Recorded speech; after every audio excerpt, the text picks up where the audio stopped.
हम पिछली वीडियोस में बात कर रहे थे आदिकालीन लौकिक गद्य साहित्य के बारे में कि आदिकाल में कौन कौन सी रचनाएं हैं वो गद्य में लिखी गई थी। तो हिंदी साहित्य के इतिहास में आदिकाल में गद्य की रचनाएं होना एक महत्वपूर्ण बात है अपने आप में ही, क्योंकि जो गद्य लेखन है वो पूर्ण रूप से जो विकसित अवस्था है वो आधुनिक काल से आरंभ होती है, लेकिन उसके कुछ बीज हैं वो आदिकालीन रचनाओं में हमें मिलते हैं। यानी कि आदिकाल की जो गद्य रचनाएं हैं वो हम प्रस्तुत करने जा रहे हैं, या हमने पिछली वीडियोस में भी कुछ आदिकालीन जो लौकिक गद्य साहित्य हैं उनके बारे में डिस्कशन भी किया था। तो पहले हमने राउल वेल के बारे में पढ़ा था, जो कि रोडा कवि द्वारा रचित है। राउल वेल जो कि शिलांकित कृति है और चंपू काव्य है, जिसमें गद्य और पद्य दोनों प्रकार की जो रचना शैली है उसका इस्तेमाल किया गया है, उपयोग किया गया है। इसके बाद हमने बात की थी कि पंडित दामोदर शर्मा कृत उक्ति व्यक्ति प्रकरण की, जो कि 12वीं शताब्दी की रचना है और यह भी अपने आप में एक महत्वपूर्ण गद्य साहित्य में आती है। और आज हम बात करने जा रहे हैं या लौकिक गद्य साहित्य में आदिकाल की जो तीसरी रचना है उसका नाम है वर्ण रत्नाकर, जो लिखी गई है ज्योतिरीश्वर ठाकुर द्वारा। ज्योतिरीश्वर ठाकुर द्वारा वर्ण रत्नाकर नामक जो रचना है वो लिखी गई है। आगे हम अब इस पर विस्तार से चर्चा करते हैं। रचना है वर्ण रत्नाकर और इसके जो रचनाकार हैं उनका नाम है ज्योतिरीश्वर ठाकुर। ज्योतिरीश्वर ठाकुर ने जो वर्ण रत्नाकर नामक रचना है वो लिखी है, रचित की है गद्य में, गद्य शैली में इस रचना को उन्होंने लिखा है। इस रचना का समय क्या होगा, तो आचार्य हजारी प्रसाद द्विवेदी ने इस रचना का समय 14वीं शताब्दी है वो माना है।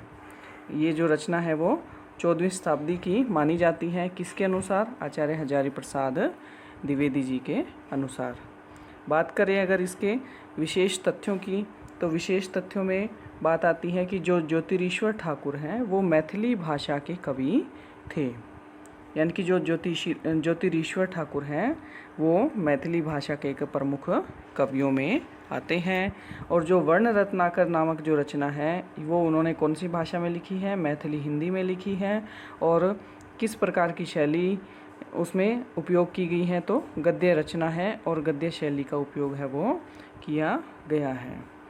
और ये जो रचना है इसे मैथिली भाषा का विश्वकोश भी कहा जाता है। तो इस तरह के जो प्रश्न हैं वो इम्पोर्टेंट हो जाते हैं कि जो ज्योतिरीश्वर ठाकुर हैं उन्होंने किस भाषा में वर्ण रत्नाकर की रचना की है और मैथिली का विश्वकोश कौन सी रचना को कहा जाता है। तो वहाँ पे हमारा उत्तर होगा कि जो वर्ण रत्नाकर रचना है जो कि ज्योतिरीश्वर ठाकुर द्वारा रचित है वो रचना है वो मैथिली का विश्वकोश कहा जाता है। यहाँ पे ये थोड़ी मिस्टेक है, इसको आप ठीक कर लेना कि मैथिली का विश्वकोश किसे कहा जाता है, तो वर्ण रत्नाकर को कहा जाता है। इस रचना के प्रकाशन के बारे में बात करें कि रचना का प्रकाशन है वो किसने करवाया, तो इस रचना का जो प्रकाशन है वो डॉक्टर सुनीति कुमार चटर्जी, जो कि भाषा विद्वान थे, और पंडित बबुआ मिश्र ने इस रचना का प्रकाशन है वो करवाया। दोनों ही एक तरह के भाषा विद्वान रहे हैं और उन्होंने अपने अथक प्रयासों से इस रचना का प्रकाशन है वो करवाया था। वर्ण रत्नाकर का प्रकाशन किसने करवाया? डॉक्टर सुनीति कुमार चटर्जी और पंडित बबुआ प्रसाद जो मिश्र हैं, इनके संयुक्त सहयोग से, योगदान से इस रचना का प्रकाशन है वो करवाया गया। बात करें कि इस रचना का प्रकाशन कहाँ से करवाया गया, तो वो हम बात करते हैं कि जो वर्ण रत्नाकर रचना है ज्योतिरीश्वर ठाकुर की, तो इसका जो प्रकाशन है वो बंगाल एशियाटिक सोसाइटी के माध्यम से करवाया गया था। अगर आपको याद हो तो ग्रियर्सन ने जो हिंदी साहित्य का इतिहास लिखा था, the modern vernacular literature of Hindustan, तो वो भी बंगाल एशियाटिक सोसाइटी द्वारा ही प्रकाशित किया गया था। तो ये जो वर्ण रत्नाकर रचना है ये भी उसी बंगाल एशियाटिक सोसाइटी के माध्यम से प्रकाशित करवाई गई थी। ये कुछ प्रमुख बातें हैं इस वर्ण रत्नाकर के बारे में जो आप लिख कर याद करें, अपने नोट्स बनाएं तो बेहतर तरीके से याद किया जा सकता है। और इस रचना की भाषा शैली के बारे में बात करते हैं तो यह एक प्रकार का शब्दकोश सा प्रतीत होता है। इसके बारे में हम पहले भी बात कर चुके हैं कि यह जो रचना है वो मैथिली हिंदी में रचित है और इसे मैथिली भाषा का विश्वकोश भी कहा जाता है। तो शब्दकोश यानी कि डिक्शनरी के रूप में ये जो रचना है वो हमारे सामने आज हमें देखने को मिलती है। धन्यवाद।